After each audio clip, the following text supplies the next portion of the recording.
Semuanya, balik lagi sama aku Najwa Khairunisa. Di video kemarin kita sudah tuntas bahas tentang sudut-sudut istimewa yang ada di kuadran 1, yang semuanya itu serba positif. Nah, sekarang aku mau ajak kalian jalan-jalan sedikit ke kuadran 2. Tapi ada yang aneh nih, di sini cuma sin doang yang positif, sedangkan cos sama tannya tiba-tiba berubah jadi negatif. Kok bisa beda sendiri? Biar kita nggak cuma hafal rumus, di video kali ini aku mau ajak kalian bedah alasannya lewat logika koordinat.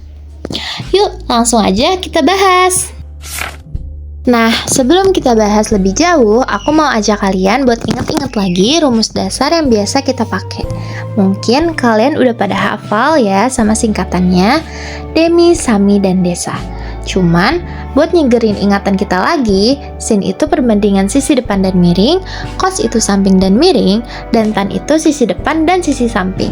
Kenapa aku bahas ini lagi? Soalnya, nanti pas kita masuk ke kuadran 2, dasar inilah yang bakal jadi patokan kita.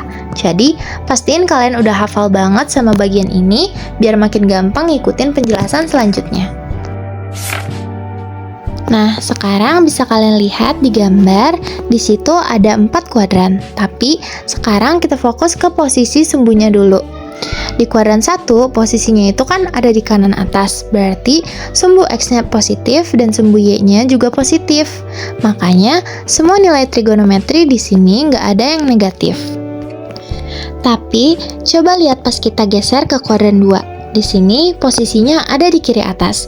Nah, dia udah di sebelah kiri, otomatis sumbu X-nya itu jadi negatif. Sedangkan untuk sumbu Y-nya, karena dia masih di posisi atas, jadi nilainya masih tetap positif. Nah, perubahan di sumbu X inilah yang nantinya bakal nentuin kenapa nilai cos sama tan itu di sini jadi beda sendiri. Nah, namun karena di video kali ini saya hanya akan menjelaskan tentang sudut berelasi di kuadran 2, maka kuadran 3 dan kuadran 4 tidak akan saya jelaskan. Nah, biar makin kebayang, coba kita lihat segitiganya ya. Kalau di kuadran 1, segitiganya kan bentuknya kayak gini. Semuanya itu aman karena ada di area positif.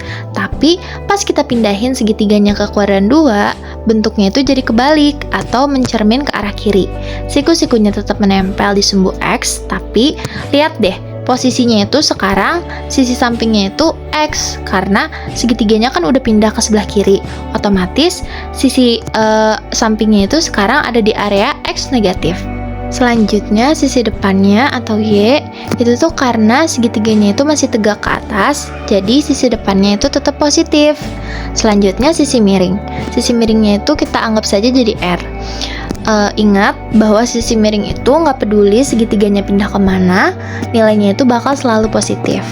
Nah, karena posisi segitiganya itu udah berubah, otomatis pas kita hitung pakai rumus dasar tadi, hasilnya pun bakal beda sama yang di kuadran 1. Nah, setelah kita tahu posisi segitiganya, sekarang kita tinggal masukin ke rumus yang tadi udah kita review di awal. Caranya tuh simple banget, kita tinggal lihat tanda positif atau negatifnya aja. Di sini ada sin alfa, yaitu rumusnya sisi depan per sisi miring. Diketahui sisi depan pada segitiga yang sudah dicerminkan itu adalah Y, sementara sisi miringnya adalah R. Nah, karena depannya itu positif dan miringnya selalu positif, maka hasilnya itu otomatis tetap positif. Selanjutnya kita lanjut ke cos. Rumusnya itu adalah samping per miring. Nah, ingat kan tadi sampingnya itu udah pindah ke sebelah kiri, jadi X itu tuh bernilai negatif. Sementara miringnya itu tetap positif. Jadi, negatif dibagi positif, hasilnya adalah negatif. Terakhir, tan. Rumusnya itu adalah sisi depan per sisi samping. Diketahui sebelumnya bahwa sisi depannya itu adalah Y, yaitu positif, dan sisi sampingnya itu adalah X, yaitu negatif. Positif dibagi negatif, hasilnya yaitu negatif. Nah, jadi itulah alasannya kenapa di kuadran 2, sin adalah satu-satunya perbandingan yang bernilai positif. Sementara, cos dan tan nilainya negatif. Semuanya balik lagi ke posisi sumbu X dan Y yang tadi kita bahas di awal. Nah, sebelum kita masuk ke cara mendapatkan nilai sin, cos, dan tan di kuadran 2, ada hal penting yang harus kita ketahui. Untuk cari nilai di kuadran 2, sebenarnya ada 2 cara yang bisa kita pakai. Kita bisa pakai patokan 90 derajat atau pakai patokan 180 derajat. Tapi kalau kita pakai yang 90 derajat, nanti fungsinya itu bakal berubah, kayak sin jadi cos. Dan itu tuh sering bikin kita bingung sendiri. Makanya di video ini, saya lebih milih pakai patokan 180 derajat. Karena kalau pakai 180 derajat, fungsinya tetap sama. Sin tetap jadi sin, cos tetap jadi cos. Jadi, kita tinggal fokus aja sama sudut selisihnya. Dan jangan lupa juga tanda negatif yang tadi udah kita bahas. Nah, selanjutnya kita langsung saja masuk ke pembuktian sudut. Yang pertama, kita akan membuktikan sudut 90 derajat menggunakan rumus selisih 180 derajat yang tadi. Sin 90 derajat sama dengan sin 180 derajat dikurang 90 derajat sama dengan sin 90 derajat. Dengan diketahui sin 90 derajat itu adalah 1. Selanjutnya cos 90 derajat. Cos 180 derajat dikurang 90 derajat sama dengan cos 90 derajat. Diketahui nilai dari cos 90 derajat adalah 0, maka cos 90 derajat adalah 0. Selanjutnya tan 90 derajat. Tan 180 dikurang 90 derajat hasilnya adalah tan 90 derajat. Dengan diketahui bahwa nilai dari tan 90 derajat adalah tidak terdefinisi. Selanjutnya sudut 120 derajat. Sin 120 derajat. Selanjutnya kita ke sin 120 derajat. Nah, buat nyari nilainya kita kurangi aja 180 dikurang 120 derajat. Hasilnya kan 60 derajat. Jadi nilai 120 derajat itu bakal sama dengan sin 60 derajat, yaitu setengah akar 3. Nah, selanjutnya untuk cos 120 derajat caranya sama. Kita hitung selisihnya 180 dikurangi 120, dapatnya itu 60 derajat. Berarti nilainya itu sama kayak cos 60 derajat, yaitu setengah.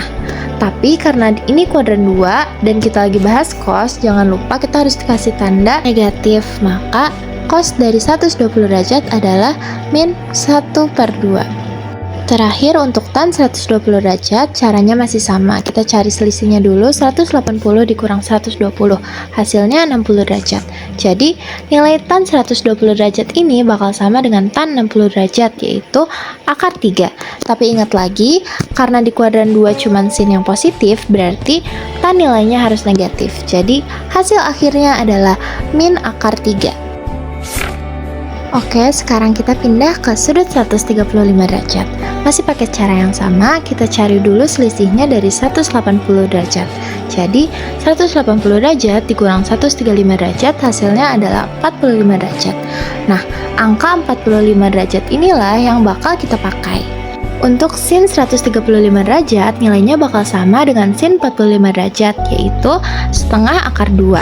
Karena ini sin dan posisinya di kuadran 2, jadi hasilnya tetap positif. Lanjut ke cos 135 derajat. Selisihnya tadi kan 45 derajat. Jadi nilainya sama dengan cos 45 derajat, yaitu min setengah akar 2. Terakhir, tan 135 derajat nilainya sama dengan tan 45 derajat, yaitu 1. Dan karena ini di kuadran 2, tan juga harus negatif. Jadi hasil akhirnya adalah min 1. Selanjutnya sudut 150 derajat. Caranya tetap konsisten. Kita cari selisihnya 180 derajat dikurang 150 derajat. Hasilnya adalah 30 derajat. Jadi patokan kita sekarang adalah sudut 30 derajat. Untuk sin 150 derajat, nilainya bakal sama dengan sin 30 derajat, yaitu setengah. Karena sin di kuadran 2 itu positif, jadi hasilnya tetap setengah. Lanjut ke cos 150 derajat, nilainya sama dengan cos 30 derajat, yaitu setengah akar 3. Tapi ingat, karena ini di kuadran 2, jadi nilai cosnya jadi negatif. Terakhir, tan 150 derajat, nilainya sama dengan tan 30 derajat, yaitu 1/3 akar 3. Dan karena tan di kuadran 2 juga negatif, hasilnya jadi min 1/3 akar 3. Nah, sebagai penutup, kita bahas sudut pembatas kuadran 2, yaitu 180 derajat. Kalau kita pakai cara yang sama, berarti 180 dikurang 180. Hasilnya adalah 0 derajat. Jadi, kita bakal pakai nilai dari sudut 0 derajat sebagai patokannya. Untuk Untuk sin 180 derajat, nilainya sama dengan sin 0 derajat, yaitu 0. Karena 0 itu netral, jadi kita nggak perlu pusing soal tanda positif atau negatifnya. Lanjut ke cos 180 derajat. Nilainya sama dengan cos 0 derajat, yaitu 1. Tapi, karena 180 derajat ini adalah batas akhir kuadran 2, dan posisi sumbu X-nya ada di sebelah kiri, maka nilainya itu jadi min 1. Terakhir, tan 180 derajat. Nilainya sama dengan tan 0 derajat, yaitu 0. Jadi, hasilnya tetap 0. Nah, supaya lebih gampang diingat, semua hasil hitungan kita tadi sudah saya rangkum ke dalam tabel ini. Bisa kita lihat bahwa polanya itu sebenarnya berkebalikan dengan kuadran 1. Semakin besar sudutnya di kuadran 2, nilai sinnya itu justru makin mengecil, sementara nilai cosnya makin mendekati min 1. Nah, itu tadi penjelasan lengkap dari saya tentang konsep trigonometri di kuadran 2. Semoga video ini bisa bermanfaat dan membantu teman-teman semua untuk lebih memahami materi ini. Terima kasih sudah menonton. Saya Najwa Khairunisa, pamit undur diri. Wassalamualaikum warahmatullahi wabarakatuh. Sekian video dari saya, kurang lebihnya mohon maaf. Wabillahi taufiq wal hidayah. Wassalamualaikum warahmatullahi wabarakatuh.